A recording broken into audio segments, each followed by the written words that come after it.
السلام علیکم پیارے دوستو، امید کرتی ہوں کہ آپ سب خیریت سے ہوں گے۔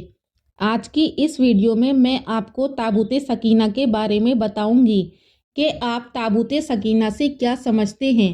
سب سے پہلے آپ کو یہ سمجھنا ہوگا کہ تابوت اور سکینہ کا لغوی اور اصطلاحی معنی کیا ہے۔ تو آئیے میں آپ کو بتاتی ہوں۔ لفظ تابوت توب سے مشتق ہے، جس کے معنی ہے رجوع کرنا، پشیمان ہونا۔ چونکہ بنی اسرائیل مصیبت کے وقت اس کی طرف رجوع کرتے تھے، لہٰذا اس کا نام تابوت رکھ دیا گیا، جس کا معنی ہے صندوق کے۔ سکینہ کا لغوی معنی ہے سکون اور قلبی تسکین کے، اور اصطلاح تفسیر و تاریخ میں تابوت سکینہ بنی اسرائیل کے اس صندوق کو کہتے ہیں جس میں انبیاء کے تبرکات تھے۔ تابوت سکینہ کیا تھا اور وہ کہاں سے آیا تھا؟ سب سے پہلے وہ کس کو عطا کیا گیا؟ سید المؤرخین حضرت امام طبری اور جلیل القدر مفسر امام قرطبی وغیرہم کی رائے یہ ہے کہ یہ شمشاد ایک خوشبودار اور نہایت مضبوط درخت کی لکڑی کا بنا ہوا ایک صندوق تھا۔ امام قرطبی کے مطابق اس کی جسامت 3 ہاتھ لمبی اور 2 ہاتھ چوڑی تھی، جو آدم علیہ السلام پر نازل ہوا تھا۔ یہ پوری زندگی آپ کے پاس رہا، پھر بطور میراث آپ کی اولاد کو ملتا رہا، یہاں تک کہ یہ حضرت یعقوب علیہ السلام کو ملا، اور آپ کے بعد آپ کی اولاد بنی اسرائیل کو ملا، اور بعد میں یہ حضرت موسیٰ علیہ السلام کو ملا، جس میں وہ اپنا خاص سامان اور تورات شریف رکھا کرتے تھے۔ یہ بڑا ہی مقدس اور بابرکت صندوق تھا۔ بنی اسرائیل جب کفار سے جہاد کرتے اور ان کو شکست کا ڈر ہوتا تو وہ اس صندوق کو آگے رکھتے تھے، تو اس صندوق سے ایسی رحمتوں اور برکتوں کا ظہور ہوتا کہ مجاہدین کے دلوں کو چین، آرام اور سکون حاصل ہو جاتا تھا، اور صندوق وہ جتنا آگے بڑھاتے، آسمان سے نصر من اللہ و فتح قریب کی بشارت عظمیٰ نازل ہوتی۔ بنی اسرائیل میں جب بھی کبھی اختلاف ہوتا تو وہ اسی صندوق سے فیصلہ کراتے، صندوق سے فیصلے کی آواز خود ہی آتی۔ الغرض یہ تابوت بنی اسرائیل کے لیے سکون کا ذریعہ بنا، اس لیے اس تابوت کا نام تابوت سکینہ پڑ گیا۔ لیکن قرآن و حدیث میں اس بات کی کوئی وضاحت نہیں ہے کہ وہ صندوق حضرت آدم علیہ السلام سے چلا آ رہا تھا، لہٰذا اس بارے میں کوئی قطعی فیصلہ نہیں کیا جا سکتا کہ وہ سب سے پہلے کسے دیا گیا۔ اس لیے بعد کے اکثر مفسرین نے اس بحث کو نہیں چھیڑا ہے۔ تاہم یہ بات قطعی اور یقینی ہے کہ وہ صندوق حضرت موسیٰ کے پاس تھا، جیسا کہ خود قرآن مجید سے ثابت ہوتا ہے۔ یہ بھی ممکن ہے کہ اسے خود حضرت موسیٰ نے بحکم الہی بنایا ہو یا آسمان سے ان پر نازل کیا گیا ہو، اور یہ بھی ممکن ہے کہ وہ حضرت آدم علیہ السلام ہی سے چلا آ رہا ہو۔ بہرکیف سورہ بقرہ کی آیت 248 میں اللہ عز و جل نے تابوت سکینہ کا ذکر کیا ہے۔ ترجمہ: اور ان سے بنی اسرائیل ان کے نبی حضرت شمویل علیہ السلام نے یہ بھی کہا کہ طالوت کی بادشاہت کی علامت یہ ہے کہ تمہارے پاس وہ صندوق واپس آ جائے گا جس میں تمہارے پروردگار کی طرف سے سکینت کا سامان ہے، اور موسیٰ اور ہارون نے جو اشیاء چھوڑی تھی ان میں سے کچھ باقی ماندہ چیزیں ہیں، اسے فرشتے اٹھائے ہوئے لائیں گے۔ اگر تم مومن ہو تو تمہارے لیے اس میں بڑی نشانی ہے۔ موسیٰ علیہ السلام کے بعد جب بنی اسرائیل کی شرارتیں حد سے تجاوز کر گئیں تو فلسطین میں آباد ایک قوم عمالقہ، جو کافر اور مشرک قوم تھی، اللہ نے اس کو بنی اسرائیل پر مسلط کر دیا۔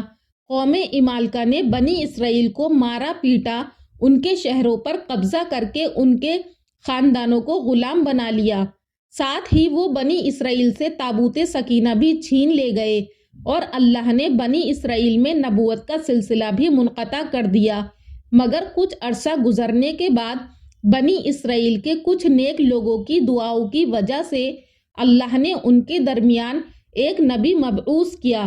مفسرین میں اس نبی کی تعین میں اختلاف ہے، مگر جمہور مفسرین کی رائے ہے کہ وہ نبی حضرت شمویل علیہ السلام تھے۔ امام طبری نے اسی بات کی وضاحت کی ہے۔ چنانچہ حضرت شمویل علیہ السلام سے بنی اسرائیل نے ایک بادشاہ مقرر کرنے کی درخواست کی تاکہ اس کے ساتھ مل کر قوم عمالقہ سے جہاد کریں۔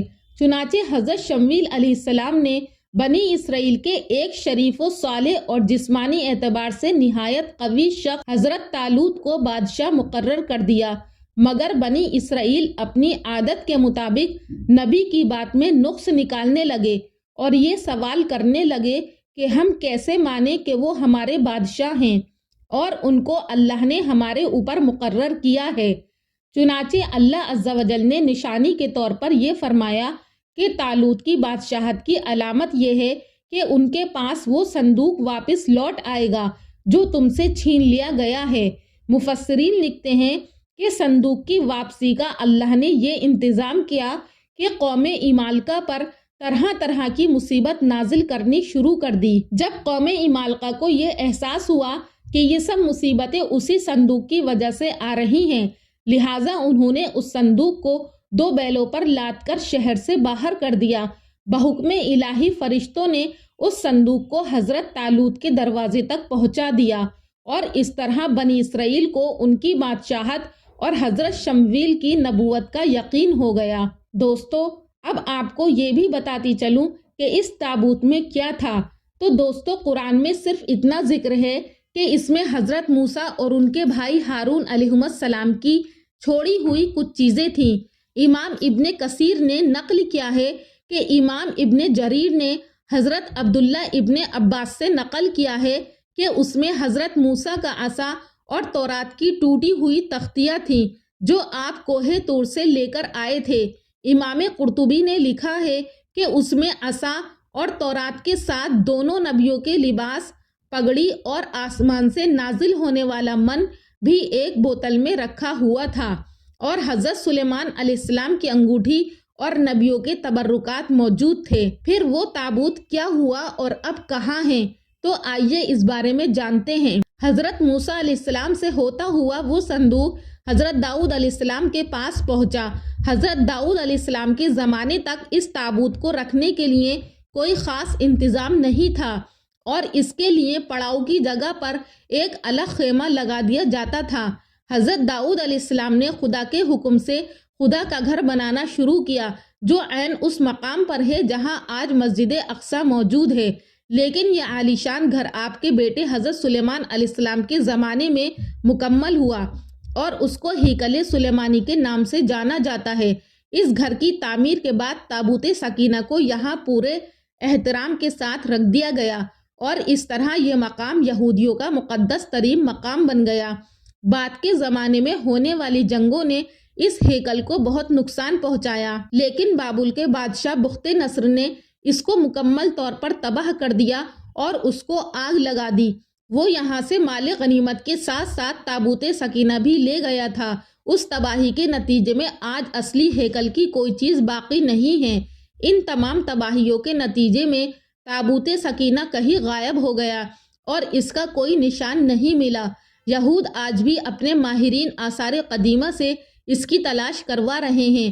ان کا دعویٰ ہے کہ جس دن تابوت مل گیا ہم ساری دنیا پر قبضہ کر لیں گے۔ وہ اسی لیے فلسطین اور اہل فلسطین کے در پہ ہیں، لیکن وہ تابوت تو ملنے سے رہا، کسی کو خبر نہیں کہ وہ تابوت کیا ہوا۔ میری ناقص عقل یہ کہتی ہے کہ جس طرح اللہ نے قوم عمالقہ سے فرشتوں کے ذریعے اس کی حفاظت کی تھی، بعید نہیں کہ دوبارہ وہ فرشتوں ہی کی محافظت میں ہو یا اس کی حاجت نہ ہونے کی وجہ سے زمین کی گہرائی میں دفن کر دیا گیا ہو یا آسمان پر اٹھا لیا گیا ہو۔ پر یہود کا یہ ماننا ہے کہ آج بھی وہ تابوت موجود ہے اور مسجد اقصی کے نیچے جو سرنگ ہے وہاں دفن ہے، اور باقی اللہ تعالیٰ اس بارے میں بہتر جانتا ہے۔ پیارے دوستو، آخر میں اللہ تبارک و تعالیٰ سے دعا ہے کہ اللہ پاک عالم اسلام کی حفاظت فرمائے اور ہم سب کو اپنے دین پر قائم رہنے والا بنائے۔ انشاءاللہ پھر ملاقات کروں گی اگلی ویڈیو میں ایک نئے ٹاپک کے ساتھ۔ تب تک کے لیے اللہ حافظ۔